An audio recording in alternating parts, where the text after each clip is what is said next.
Hello everyone, today I wanted to talk about heroes and their skills and what you should be focusing on for what. So to start, we have the star parts down here, which are done with files, universal files and character files. When you get the amount required here, you can level up. You do want to save this for ace events as they come up, because this will give you a lot of points in that event, so try and hold on to those. But let's get into the skills. So skills on this half are for arena and the battles that you do where you're fighting the static creatures with the defense gate area there. That's what this SAF are. So you want to focus on these only on the characters that are going into those events. So pick your 5 for arena, put as much as you can to getting them up to level 5 for this side only. On this side, the field side, is for anything that's happening out on the map. So this could be player versus player, this could be attacking BOWs or creatures or anything else that you're doing on the map or up. So these all have different skills. You can take some time to click through and check on and see which one. Each character is going to be a little bit different. It's not static on which spot has what, so take some time to go through and look at those to see which ones are working for which. I wanted to take some time to go through the mechanics of rally joining and leading that I'm not sure many people understand. So you want to appoint the rally leader. It should be the one that has the most of these skills and the highest numbers unlocked is going to be your highest rally leader. If you have the extra weapon spot unlocked, you will get 4 here. If you're using a purple person, they only get 2 extra bonuses, and blue is the same with 2. But this usually is not going to be a good skill. Mainly you're going to be focusing on using a legendary hero in this capacity and making sure that they are appointed leader. The other people in here are going to be the field, the skills on this side. Their skills will be showing up. It is a little bit tricky. I'm going to show the other half of this now with the joiners that you can see when a person joins to a rally. So now we're going to show the rally joiner part. So if you're joining a rally that is going out, you can come onto the screen here that we are all familiar with. And if you click this tiny little crown here, it will show you all of the stats that you have. It will show you what your rally is putting out. And when they arrive in your base, like you can see here, they will join down here at the bottom with rally participants.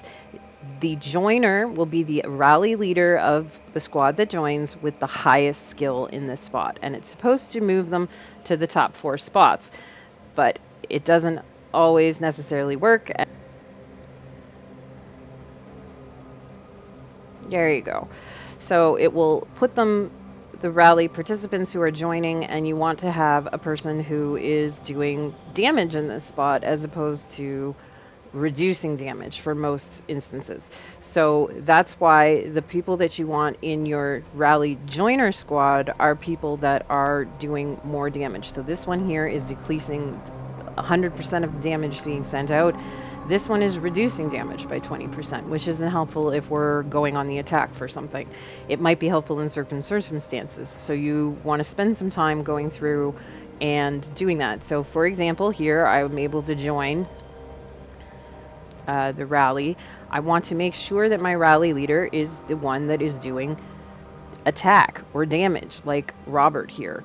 So if I deploy him to this rally that's going out, you will see that when my unit gets there, we will have that skill deployed from the joiner that I selected. It is a little bit confusing, and the game really is glitchy on whether or not this actually works, but if you get this going through with your alliance, you will have people being a lot more damaged than they would otherwise. It is worth investing some time in. So you can see here, I arrived, and my Robert Kundo skill has been added to this rally.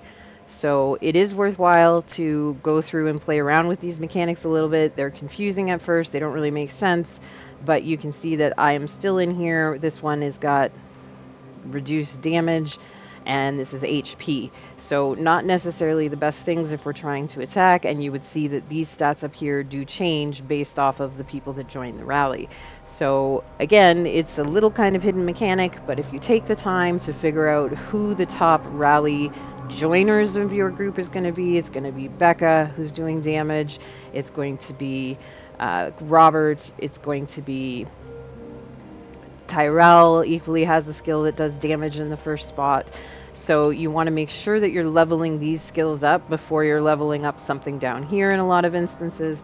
It really depends on your playstyle and gaming, but it is something I just wanted to point out because I don't think many people are aware of that mechanic. It is pretty kind of hidden. I hope that helps. I am a JoyCrew content creator, and if you do not have a JoyCrew content creator, and you can enter my code here, which is remaxed6854. It doesn't cost you anything, and it just helps me out, so I would appreciate that. If you found this video helpful, please feel free to share it to another Alliance member, and I will see you guys in the next one.